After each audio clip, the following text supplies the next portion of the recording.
Hi everyone, I'm delighted to welcome each one of you to this online conversation with Brendan and Robin, the founders and managing directors of Siris, a SAP partner focusing on ERP and in particular Business by Design.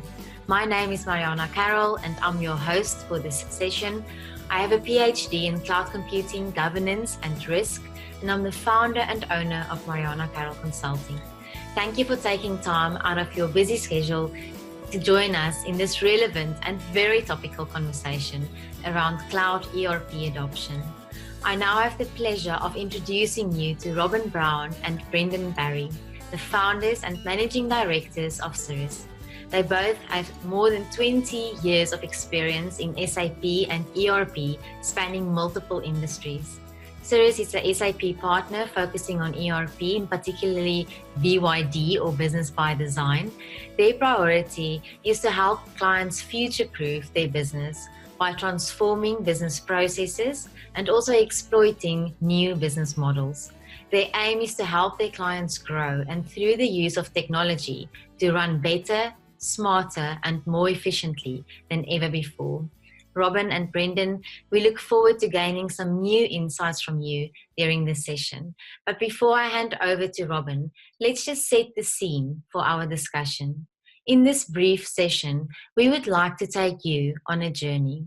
Our journey starts with a broad view, looking at the business and technology landscape of today. So that is, what is our current reality? We'll then zoom closer into three core conversations. Firstly, Robin will briefly talk to us about historic on-premise ERP and the challenges and frustrations it represents. That's basically where we have been. Then Brendan will consider cloud adoption strategies, including the challenges or risks, as well as the drivers. So where are we going? And then together, Brendan and Robin will share some lessons learned around practical next steps around cloud ERP adoption or implementation. I have had a series of thought-provoking conversations in the last few months around the impact of digitalization on organizations. The IT service landscape is changing and evolving rapidly. We need to deal with automation and globalization. We talk about cloud, web-based platforms, Internet of Things, artificial intelligence, mobile computing, data analytics, 3D printing, virtual realities, robotics, and the list goes on. So let's quickly look at some of these challenges and changes. The primary role of IT has always been to support business operations. Looking at the left bottom corner of the picture that's on your screen, IT started as a support and operation function, characterized by manual processes and underutilized resources. IT was typically seen as the cost center with little value. New market forces are creating unprecedented pressure for organizations to move faster, with greater agility, and change in response to new threats and opportunities. To achieve growth and maintain a competitive advantage require us to understand the key trends that will shape our future. Technology is at the core of ensuring businesses run better, faster, more efficiently, with greater effectiveness and enhanced service delivery. In our current reality, looking at the right top corner of your picture, we are experiencing the explosion of business data, the connectivity of powerful computers and smart devices, and the growing sophistication of software applications and cloud-based services. IT has moved beyond enablement function to one that permits growth and the introduction of new ways of working, truly becoming a value-adding partner to the business. You might be wondering, Mariana, what has that to do with cloud ERP? When it comes to the words we've just mentioned, like business value delivery, growth, efficiency, and productivity, it sparks conversations around end-to-end service delivery. And this is where cloud ERP plays such a vital role. Cloud is at the heart of our new competitive strategies, as it delivers benefits such as agile, on-demand solutions. It's based on value and fit-for-purpose IT service delivery. Cloud is about sufficiency and effective consumption and less IT waste. It's about quality, repeatability, performance, and redundancy. Ultimately, it's about cost, efficiencies, and enhanced customer services. When we combine intelligent ERP systems with cloud deployment, we achieve a faster and more sustainable way of running our processes, securing our data assets, and introducing smarter practices into our organizations. So let's continue to stage 2 on our journey. What is ERP? Where have we been? How does that translate into our current reality? Robin, we look forward to hearing more about historic on-premise ERP and the learnings, challenges, and frustrations you've seen and experienced over the last 20 years. Thanks, Mariana. Let's take a quick look at the history of enterprise resource planning systems. ERP systems first appeared in the 1970s. They developed from material requirements planning systems. MRP systems used to manage demand, inventory, and procurement were integrated with finance and HR applications to provide an end-to-end business solution. Between 1972 and 1979, many well-known ERP vendors, such as SAP, Bond, JD Edwards, and Oracle, were founded. Initially, ERP systems ran on mainframe computers. Users did not have much access to the central processing unit. Data entry personnel would input data, and the data processing department would run sequential batch jobs. Reporting was limited to fixed format printouts that were often days or even weeks old. In the 1980s, with the advent of the mini-computer, the concept of online real-time was born. Individual users each had a terminal on their desks, and the ERP software provided instant feedback. From the early 1990s, many companies switched to client-server systems with a Windows user interface. Integration management was difficult because the operating systems, database management systems, and applications each used their own independent version control. From the new millennium, ERP vendors enhanced their products to become internet-enabled and developed service-oriented architecture which allowed different systems to communicate with each other. For example, to enable customer and supplier collaboration. Gartner sees 3 distinct eras in the history of ERP. The first was classicism from the 1980s to early 1990s, when organizations used several best-of-breed applications. User satisfaction was high, but data integrity, integration, and reporting were a nightmare.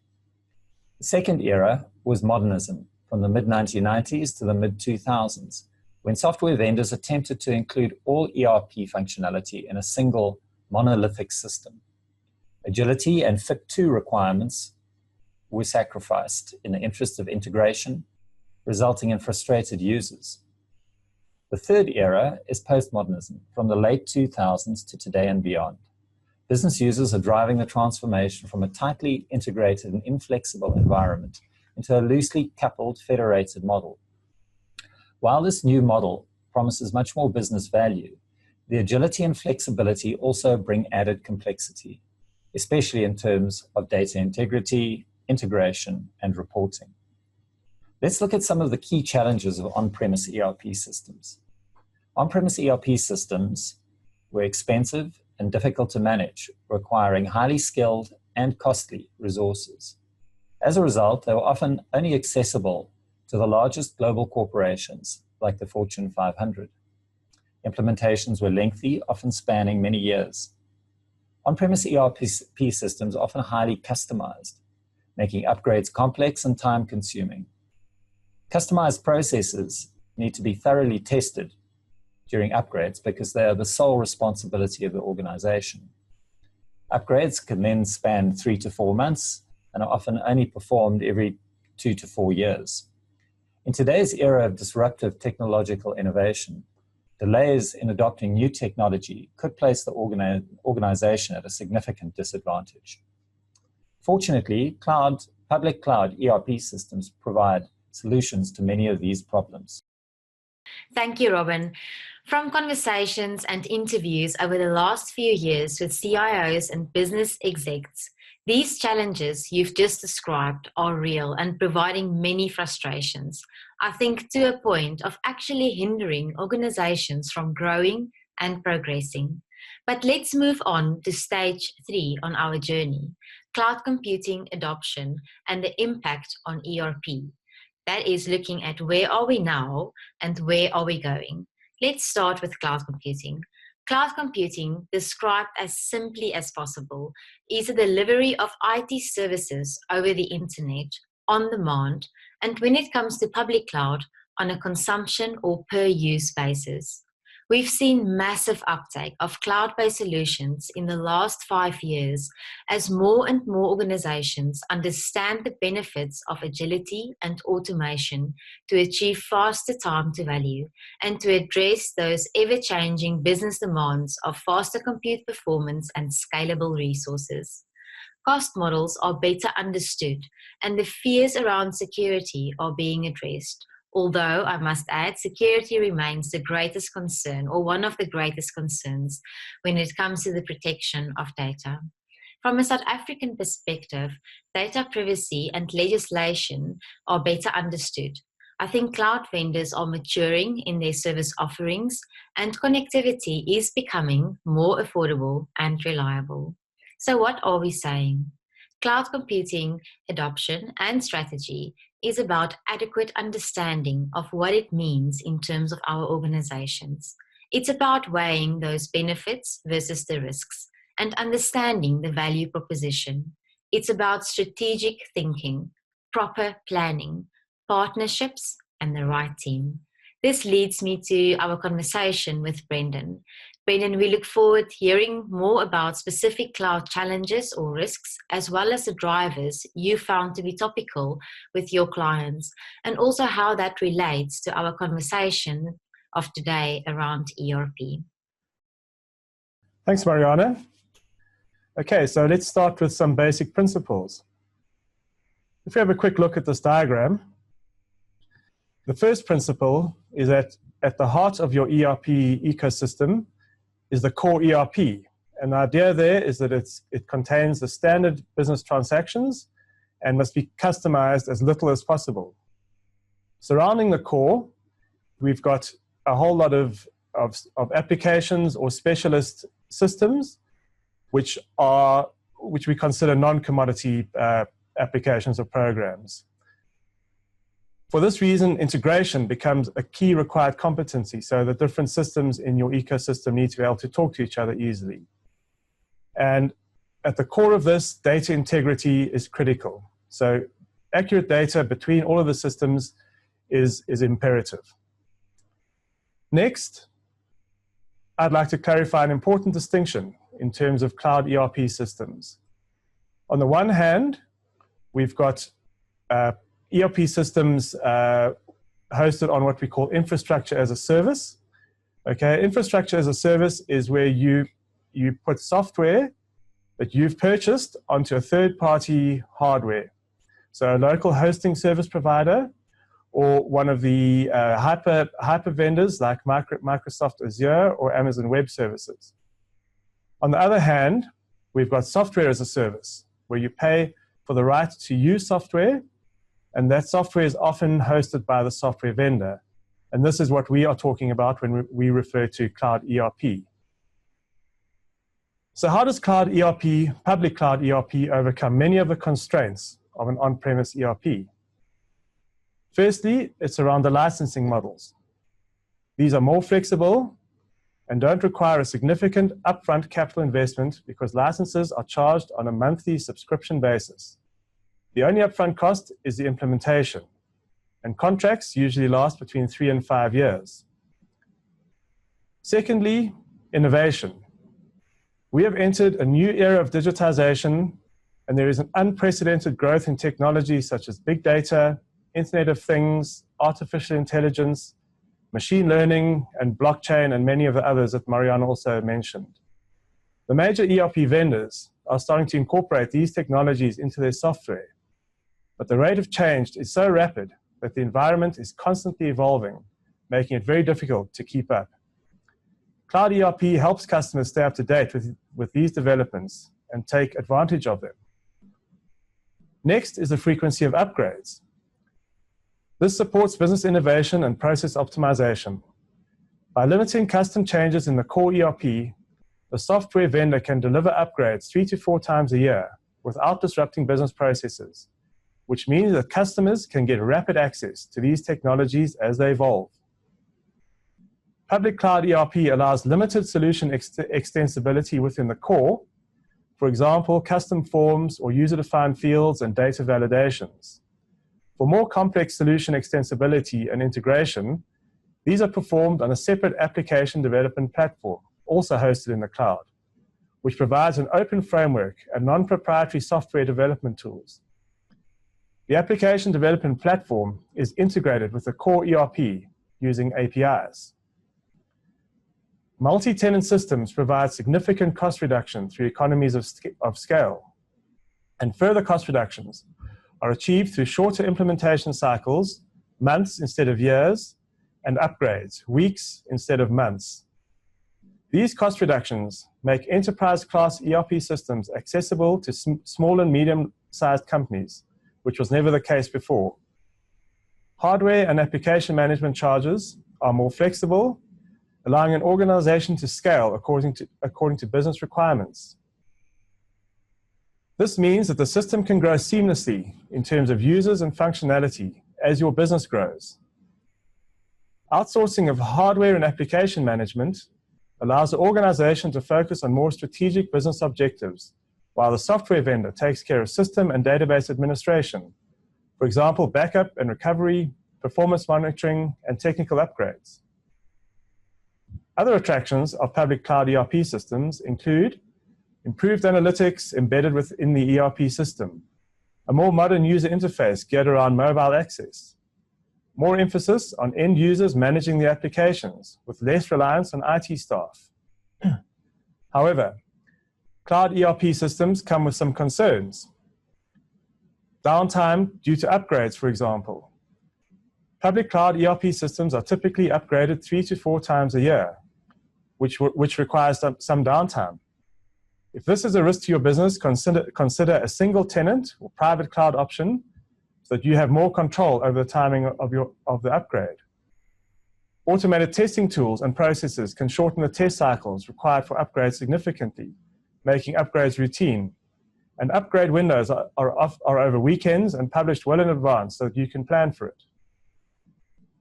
Data regulations. Certain governments require that sensitive data is stored in country. For example, GDPR in Europe or POPI in South Africa.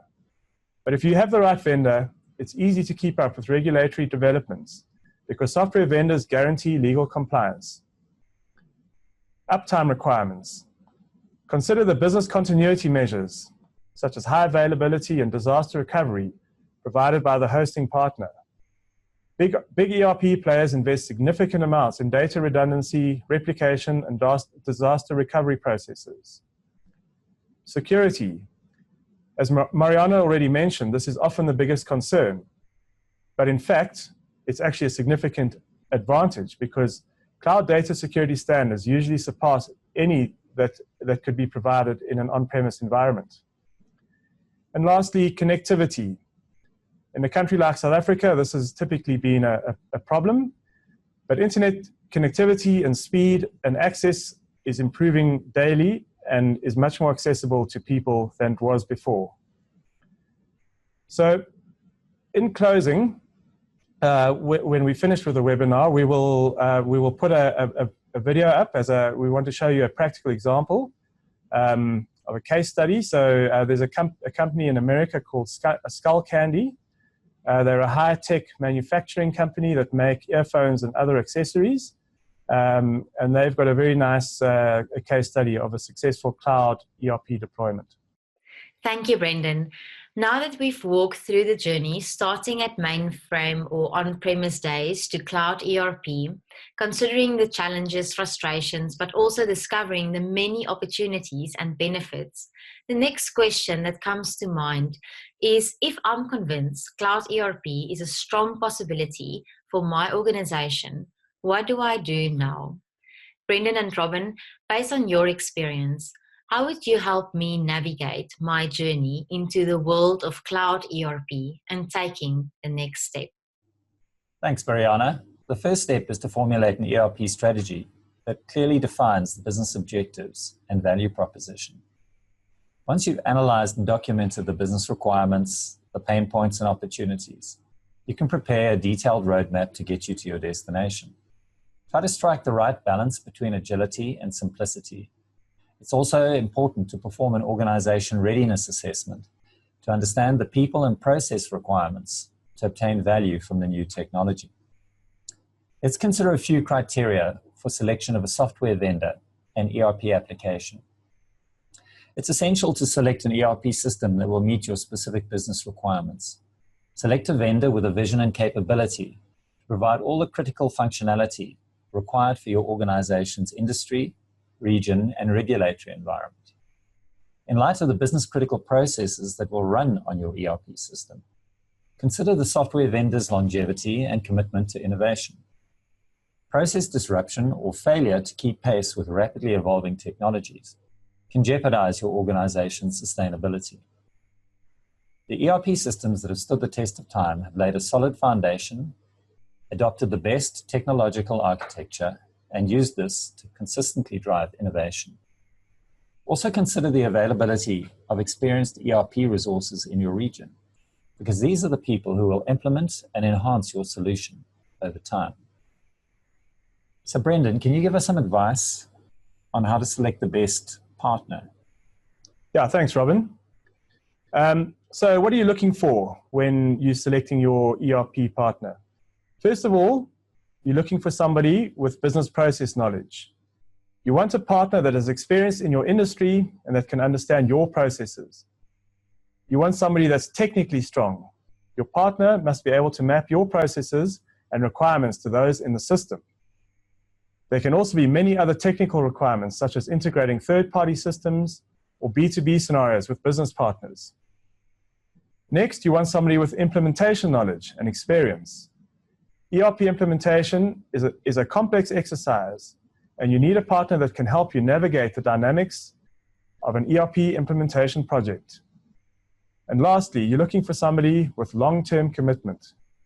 ERP implementations are a journey, and the software is constantly evolving. So you want a partner that will walk the long road with you. The next step is deployment. So Robin, what are your thoughts on deployment? Thanks, Brendan.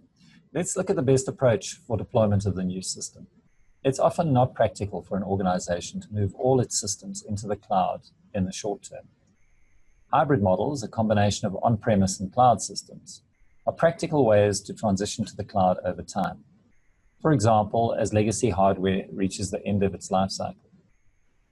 Moving from on-premise to true public cloud applications, in other words, software as a service, usually requires a new implementation. In these cases, a phased approach may be advisable. For example, moving from on-premise to infrastructure as a service, and then to software as a service. Businesses may also consider a phased approach to the functionality to be implemented.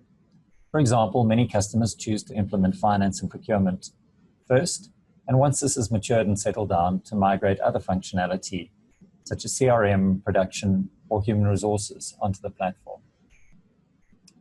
Brendan, can you give us your insights around data and integration management? Yeah, so the next consideration is, as Robin says, data and integration management. Gartner lists data integrity management as a top concern when dealing with a fragmented postmodern ERP environment. To quote, as digital business and the Internet of Things move to the forefront, proper data governance and data quality will increase in importance. The usefulness of sophisticated high-speed analytics and algorithms will be undermined if the underlying data quality is not maintained. Next, you need to resist the temptation to cherry-pick a variety of software applications from different vendors for different business processes, which require extensive integration. Although competitive differentiation may require specialist software, there is a compelling case for an ERP system with out-of-the-box integration for core business processes in one system. Most software vendors will assert that the applications have standard connectors for other applications, but a thorough investigation will usually reveal that these connectors lack in-depth real-time integration capabilities. And the next consideration is ease of implementation. How easy is system configuration and setup? And is it accessible to users? It was previously mostly in the domain of consultants or specialists, but the latest cloud ERP offerings make this much more a user function. Brendan and Robin, thank you so much for the practical advice. Today's session was really helpful, and I hope there are many more similar conversations to help clients navigate this ever-changing but exciting digital world we live in. It's so great to have the audience also participating in the conversation. We've received a question: how far are we in reality in terms of moving to the cloud? Yeah, okay, let me answer that. So it varies by geography, industry, vendor, and we also need to consider whether we're talking about infrastructure as a service or true cloud software as a service. But the projections are that around 2017, 2018, cloud and on-premise is pretty much the same. And as an example, SAP has just announced that their revenue in cloud has just surpassed its on-premise solution revenue. In South Africa, in particular, adoption has been a bit slower. There's for reasons of connectivity, but awareness is growing, connectivity is improving, and we certainly expect this to be increasing in the near future. Thank you, Brendan. We have also received a question from Christopher. What is making the significant speed of adoption possible? Thanks, Chris. I think there are a number of factors that are driving this adoption. The first is improved speed of connectivity, which is obviously essential if you're using a cloud ERP system. Second factor would be the reduced costs of hardware.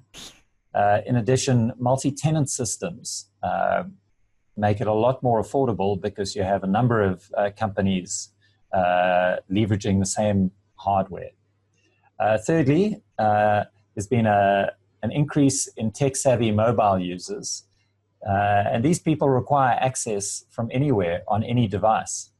And a fourth point would be that if you keep the core ERP as vanilla as possible, this then expedites implementation and upgrade. Thank you, Robin. It has been a great privilege to spend time with each one of you on this webinar. Brendan and Robin, thank you for a great conversation. Perhaps a last question. How would someone get in touch with you if they want to learn more about your products and services? Yeah, thanks, Mariana. So have a look at our website, www.siris.co.za, or connect with us on LinkedIn. It was great talking to everyone. Thank you, Brendan. I hope we all connect soon again. Thank you that you have joined us. Have the best Friday. Bye.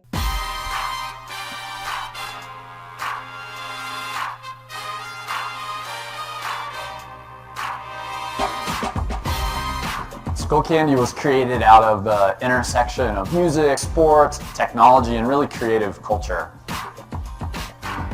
Skullcandy creates world-class premium audio experiences as well as gaming products. Prior to us coming into the marketplace, you could have headphones in any color you wanted as long as it was black. We were really that first brand that brought color and energy within the consumer electronics space. Skullcandy was started in Park City, but since then we've expanded to San Francisco, London, Mexico City, Shanghai. Our mission is how do we inspire people to live life at full volume? How do we help people have more fun through innovation, music, and sports? Everything we do has a true global component to it. The biggest challenge that we've had is really trying to implement not just the brand's culture and identity and values, but also all the same processes. That's where it's really important that we have a solid background on our operational side. In 2008, we realized that we were starting to outgrow the systems that we were using to manage the business. So we made a decision to implement an ERP platform, and we selected SAP by Design. SAP by Design has been critical for us to be able to expand internationally. It provided a huge catalyst for us to be able to really scale the business. It really provided us the ability to not just manage inventory, but also be able to plan and forecast much better. As we process every order, It all goes through SAP by design. And then the financial implications of that flow into our financial system of record, which is super critical because we're a public company. About 77% of the transactions that run through by design for the order to cash process are completely hands-off. We have about a 99% shipment accuracy to our customers. Being able to ship timely and accurately is a major logistics hurdle, and without SAP by design, we wouldn't be able to handle that. We have to have a partner like SAP that brings together those insights so that we can go out and win. SAP by design is providing that template by which we can manage complexity in as simple a way as possible. I can't imagine trying to manage a business that's touching almost 80 countries globally without a system like SAP by design.